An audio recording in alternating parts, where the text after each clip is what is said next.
Hello everyone. Today I'm here with a new bike and a real-time owner review for the one and only, the Harley of India, which is Super Meteor 650.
With my good friend Aman Mashta, who is the owner.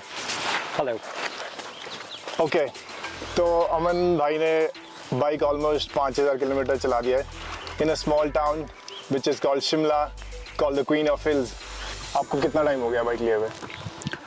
Well मैंने bike खरीद लिया है last सितंबर 2023. Almost 1 साल होने वाला है. Almost 1 साल हो गया. एंड मैंने अभी तक चला लिया अराउंड 5000 किलोमीटर्स. ठीक है.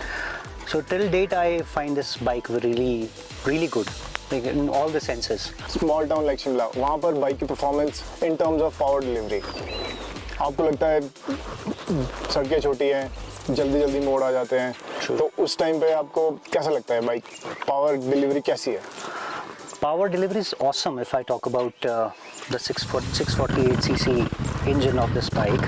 Power delivery बहुत अच्छी है, throttle response बहुत अच्छा है. So आप ये बोल रहे हो कि ओवरऑल पावर डिलीवरी बहुत अच्छी है? बहुत सॉलिड है. जैसे शिमला में आपको क्विक डाउन शिफ्टिंग भी करनी पड़ती है क्योंकि आप ट्रैफिक ज़्यादा है, छोटे मोड़ हैं, और इसलिए जल्दी पावर मिलना बहुत इंपॉर्टेंट चीज़ है. बिल्कुल. और given the weight of the bike, अगर आपको पावर अच्छी नहीं मिलेगी या बाइक स्टॉल करेगा तो प्रॉब्लम आएगी. बिल्कुल. तो दूसरी चीज़ है जो एक मेन प्रॉब्लम आती है लोगों को, वो होता है गियर रेशियो. गियर रेशियोज पहले गियर में कितना चली जाती है, कभी आपने नोटिस किया है सेकंड में कितना, और कितनी जल्दी आपको शिफ्ट करना पड़ता है या डाउन शिफ्ट करना पड़ता है? Well again I'll come back to the same point कि हम लोग पहाड़ों में बाइक चला रहे हैं, right? So I have not tested it in that way so far, but जब भी मैं इसको खींचता हूँ I'm sure like it can reach up to around 50 to 60 in first gear very easily. Very easily it can pull, but problem ये रहता है कि like even to reach that speed of 50 to 60 kilometers you need that wide space. एकदम से मोड़ आ जाएगा तो हम नहीं कर सकते उसको. तो जितना मेरा एक्सपीरियंस अभी तक रहा है, I guess around 50 to 60 it can pull off easily first gear में. हाँ, क्योंकि टॉर्क की इंजन है, 52 के आसपास टॉर्क दिखा रहा है. बिल्कुल. तो फिगर्स आपको लोअर गियर रेशियो में फील होती है. बिल्कुल. which is not advisable because that is unnecessary heat to the engine, right? आप पहले गियर में इसको खींचोगे तो वो मेरे को नहीं लगता. if it's like कोई आप sports bike low, that is meant for that racing purpose, right? अगर आप ऐसी बाइक चलाते हो तो मुझे ऐसा लगता है कि यार हाँ it can reach to that point but वो unnecessary है. ठीक है.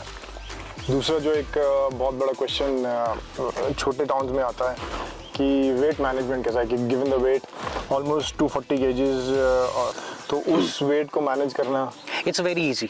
Again I will say it is very well engineered because I am like 5'4", 5'5", but मेरे लिए because the reach of the legs and foot is very important, right? तो मुझे कहीं पे भी ऐसा लगता नहीं है कि ये बाइक मेरे को कहीं पे भी प्रॉब्लम देती है according to the weight. It is perfectly built that way. हाँ, क्योंकि सीट हाइट भी लो है. सीट हाइट लो होने की वजह से आपको हेल्प मिलती है वेट मैनेज करने में भी. अगर आपको थोड़ा सा भी बाइक कहीं टिल्ट हो गया या मैनेज नहीं हो पा रहा है, इमीडिएटली आपको स्टॉप करना पड़ रहा है. Yes. क्योंकि शिमला में अब चढ़ाई उतराई अप्स एंड डाउन्स बहुत ज़्यादा हैं, तो उस Right. टाइम पे आपको वेट मैनेज करना is very important. The height makes it easy. अगर ये थोड़ा सा हाइट ऊपर रहता, अगर आपके पैर नीचे नहीं लगते हैं, तो आई एम श्योर ये बहुत मुश्किल हो जाएगी हैंडल करना, बिकॉज इट इज़ हैवी। हाँ Like बिल्कुल। for a guy like me, it's a heavy bike, but the control is very nice, the height is very nice, जिसकी वजह से आपको थोड़ा सा easy लगती है बाइक चलानी। ठीक है, तो अब आ जाते हैं ब्रेकिंग पे। आपको ब्रेकिंग का क्या एक्सपीरियंस रहा अभी तक? कि हम जैसे we drive the bike on slopes, bike का वेट इतना है, लाइक आपको ब्रेक पे ही चलना पड़ता है मोस्टली। तो like I driven it like 5000 kilometres, but both of the pads were gone, turn off. Okay, तो Like आपने within अभी 5000 पे आप चेंज कर चुके हो? कर चुका हूँ। ओके, और आपने अभी इस बार इनफील्ड से ही हाँ, इनफील्ड से रिप्लेस किया इनफील्ड से कि करना है। आफ्टर मार्केट किया? I was planning because इसमें as I was also reading about things, so ceramic brakes वो बोलते हैं are the best brakes, but जो इसमें लगता है according to Royal Enfield उन्होंने बोला है कि इसमें ceramic brakes ही लगती है।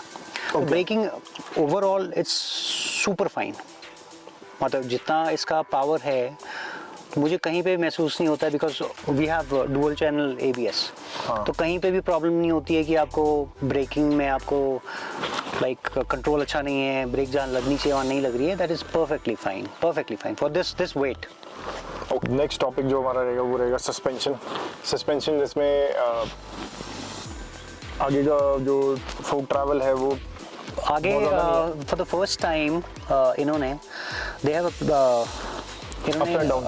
USD फोक्स लगाए। 101 mm का ट्रैवल है, तो उसमें कितना की फील होता है? कभी बॉटम आउट हुआ है या? नेवर फेल्ट इट, क्योंकि यार अगेन मैं बोलूँगा कि यार ये बाइक पहाड़ों में इतना तेज़ आप चला ही नहीं पाते हो कि आप ब्रेक करो तो आपको इतना इमरजेंसी ब्रेकिंग के टाइम पे आपको फील होए कि आपका सस्पेंशन सच में उतना ट्रैवल कर रहा है। मुझे कभी फील नहीं हुआ। Okay, And second, the rear suspensions are again I will not say they are bad, because जिस टाइप से बाइक डिज़ाइन हो रखी है it is too low. Market review जो अभी तक है वो पिछले सस्पेंशन को हार्ड जितने भी लोगों ने बताया, बट उसका आई थिंक एक रीज़न ये भी है कि लो बाइक है, तो अगर आप सॉफ्ट सस्पेंशन रखोगे तो it will always, scrap the bottom every time. तो इसलिए इन्होंने हार्डर साइड पे रखा है, जस्ट बिकॉज कि वो लो जो आपका बाइक है बाइक वो नीचे हर touch जगह ना हुआ। स्क्रैप ना करे given the road condition in India. तो आई थिंक वो भी एक रीज़न है, बट आई थिंक उसका जो फील मेन होता है वो आपके पिलियन राइडर को होता है, क्योंकि Pillion उसकी back again, पे- but whenever you hit a like bigger bump, a speed breaker और आपका बहुत ही नैरो कोई गड्ढा आ जाता है, तो वहाँ पे फील होता है। वो पिलियन को भी होता है, वो आगे भी होता है, like you feel that in your spine. Okay मतलब इट हैज़ दैट थिंग कि बहुत ही ज़्यादा स्टिफ सस्पेंशन है बेसिकली। ओके तो you have to be very careful while you drive it over the speed bumps and Rough roads. ठीक है। Ground clearance में आपको कभी प्रॉब्लम आई? Have you ever scrapped the bike? कभी स्पीड ब्रेकर पे या कभी किसी गड्ढे में निकलते हुए Yes. या घुसते हुए? couple of times I have Okay. not taken this bike to like any off roads, कहीं पे मैं लेके नहीं आऊँ जहाँ मैंने इसको टेस्ट किया हो कि एक्चुअली नीचे लगती है कि नहीं लगती है, but couple of times I've hit the speed bumps and that too like कई बार ऐसे रहता है कि you stop right over the speed bump, that is the time you feel कि वो नीचे एकदम से उसका जो this stand होता है सेंटर स्टैंड वो टच करता है। वो और ग्राउंड क्लियरेंस की वजह से एक प्रॉब्लम कई लोगों को ये भी आती है कि व्हाइल यू लीन तो आपके साइलेंसर्स भी स्क्रैप करते हैं कई बार, तो आपने वो फील किया? आई थिंक अभी आपने बहुत ज़्यादा ओपन रोड में तो उतना No, नहीं experience I have tried to lean it. I have touched the footrest like couple of times, but footrest मैंने सबसे पहले कभी touch भी होता है, कभी भी right. इसका साइलेंसर टच नहीं हुआ है। ठीक है। नेक्स्ट जो एक प्रैक्टिकल एक्सपीरियंस आपसे हम पूछेंगे वो है फ्यूल एफिशिएंसी। तो अभी अगर आपने tank full to tank full कभी नोटिस किया है या किसी तरह से फ्यूल एफिशिएंसी को आपने चेक किया है कभी? I have never tested it that ways कि मैंने इसका कोई टैंक रीडिंग चेक करी हो, but like with tankful I would say only with the city rides, like never longer rides, तो मेरा 5 से 6 दिन निकल जाता है with one fuel tank. Like if I talk about that, I drive like around 20 kilometers in a day okay max. ऊपर भी हो सकता है, 25 kilometers भी हो सकता है, so that is what I drive. But when I calculate the days, तो 5 से 6 दिन और कभी 1 हफ्ता भी निकल जाता है easily. Okay. And the last thing that मैं आपसे पूछना चाहूँगा वो है practical improvements needed for the bike. आपको क्या लगता है एक स्मॉल टाउन ओनरशिप के बाद इस बाइक में एक जो प्रैक्टिकल इम्प्रूवमेंट्स हैं वो कौन कौन से पॉइंट्स पे हो सकती है? सो ओवरऑल बाइक में मुझे जो सबसे पहली चीज़ लगती है दैट इज़ द चेन। बहुत जल्दी लूज़ हो जाती है लाइक 200 to 300 किलोमीटर्स के अंदर। तो अभी तक 5000 किलोमीटर्स में आपने कितनी बार? Around 10 to 15 times, 10 to 15 times. Sometimes myself also. Okay. तो ये बहुत जल्दी लूज़ हो जाता है विच यू फील, क्योंकि वो आपका पावर डिलीवरी में भी एकदम से डिफरेंस आ जाता है, बिकॉज पूरा का पूरा कॉन्फिडेंस जो है it is about like how the bike runs. जब whenever you taking like आप ओवरटेक करते हो तो अगर आपका चेन लूज़ है तो आपको वो फील होता है हल्का सा, ठीक है। तो चेन पहली चीज़ है, and second is obviously the back springs और शॉक्स आप इसको बोल सकते हो। Rear suspension. हाँ, रियर सस्पेंशन। तो it hits really bad on the back. Okay. तो इसका कुछ किया जा सकता है। I was reading about it. There are a few companies from like Korea, I guess. They are making suspensions which cost you like 50,000 rupees. Okay. उनका like they're same sized and same traveler, but they're really fine with the bad roads. Obviously, if you are a daily rider, Yes. तो आपको ये चीज़ बहुत feel होती बिल्कुल है। बिल्कुल। And like planes में like Chandigarh, Delhi and everywhere else लोगों को लगता है कि इंजन बहुत हीट करता है, and I have not felt it again, क्योंकि मैं तो शिमला में रहता हूँ, ठीक है, तो शिमला मेरे को में फील नहीं होता है। cool weather है। Even like I have driven it like hot वेदर्स में, तो मुझे इतना ज़्यादा नहीं लगा। तो इंजन हीट करता है, वो करेगा ही, क्योंकि यार हैवियर इंजन है, लाइक बिगर इंजन है। And the pillion seat, although I don't ride with pillions very much, but जो भी एक दो बार मेरे साथ आए यार, दे से कि ये लॉन्ग राइड्स के लिए बिल्कुल नहीं बना है, तो you have to get the seat changed. I think इसमें टूरिंग सीट्स और उसका भी ऑप्शंस है, तो शायद वो शायद सॉफ्टर साइड पे ऑप्शंस होंगे। है, but again the feel and look of the bike is only because of the seat and the rear fender, you can say. इसी की वजह से पूरा का पूरा लुक आता है बाइक का। So if you can imagine कि अगर मेरे पास ये सीट इतना ऊंचा है, it will completely change the look of the bike. So you don't want to compromise with that. But yes, something can be done with the seat also.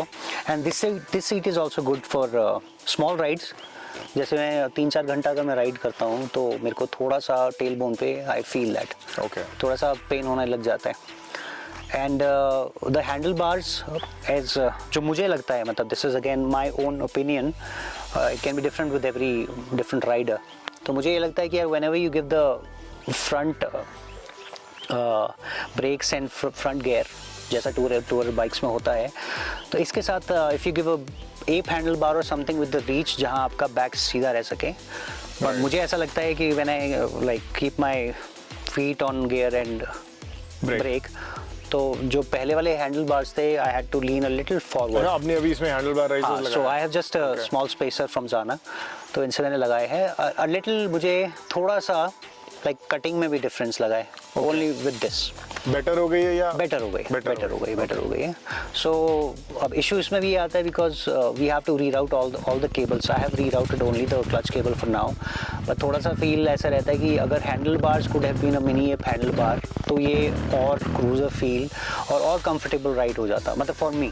Okay. Like if you're riding it on a highway, like 120-150 पे आप चलाओ, तो आपको feel रहता है कि you need that sports bike posture. But मेरे लिए मुझे लगता है कि अगर ये थोड़ा सा they could work on easily, आप अगर इनकी जो केबल्स अगर आप इनकी उस तरीके से बनाना शुरू कर दो कि people according to their own comfort and कैसे वो चलाना चाहते हैं, उसके अकॉर्डिंगली वो हैंडल बार्स एडजस्ट कर पाएँ। So right now I can not go above this because I have to reroute all the cables route करने पड़ेंगे, है ना। सो अगर ये रॉयल एनफील्ड के पास अवेलेबल है, because you can not trust another brands, अब किसका कैसा है, कितना चलता है, फिर breaks down on the way, वो थोड़ा सा इशू हो जाएगा। Rest overall bike is completely fine. I love the sound of the silencers. They are super muffled sound, very sweet sounding. Sporty sound करता है बहुत ज़्यादा। Yes. Right. So I don't like that loud sound also. Right. ठीक है। I think That's all I we had a guess. good review. I think hopefully आपकी bike और अच्छी चले जैसे आप चलाते जाओगे। Sure. तो that was all, guys. That was all. Thank you so much, guys. That was all, and stay tuned for more updates and reviews like this. Thank you. Thank you.